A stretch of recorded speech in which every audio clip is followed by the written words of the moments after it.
ఇప్పుడు మనము జాగ్రత్తగా ఇన్సెట్ చేసినటువంటి ఈ పిన్స్ని మనము ఇన్వర్ట్ చేసి హీట్ చేద్దాం.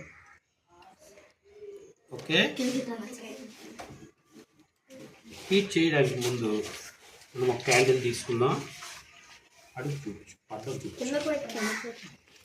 ఇప్పుడు మనము కండక్షన్ ద్వారా హీట్ చేసినప్పుడు ఈ హీట్ అనేది అలా ట్రాన్స్ఫర్ అవుతూ ఉంటుంది.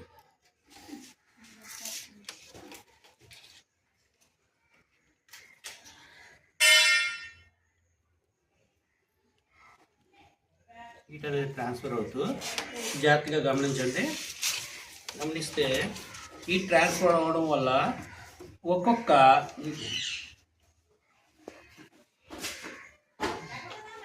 దగ్గరగా చూపించారు పడేటప్పుడే. జాగ్రత్తగా గమనించండి. నీడిల్ ఒక్కొక్కటిగా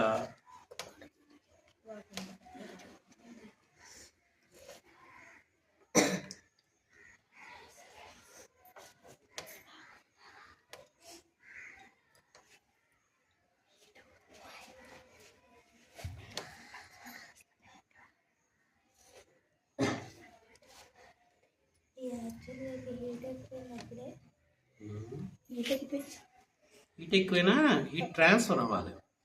ట్రాన్స్ఫర్ అయినప్పుడు ఏమవుతుందంటే కడిగిపోయి పడిపోతుంది. చూసారా కరుగుతుంది. ఆల్రెడీ మనం వ్యాక్స్ వేసాం కదా, వ్యాక్స్ ఏమవుతుంది ఒక్కొక్కటిగా కరిగిపోయి పడుతుంది.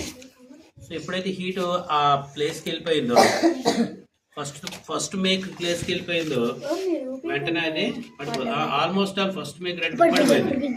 చూసారా, మనం మంట అక్కడ పెట్టపోయినప్పటికీ కూడా అక్కడికి వెళ్ళి ఏమవుతుంది, అది హీట్ ట్రాన్స్ఫర్ అవడం వల్ల ఒక్కొక్క మేక్ ఏమవుతుంది, కరిగిపోయి పడిపోతుంది. మనం పెడుతున్న మంట ఒక దగ్గర ఉంది, కానీ పడుతున్న మేకలు ఎక్కడ పడుతున్నాయి,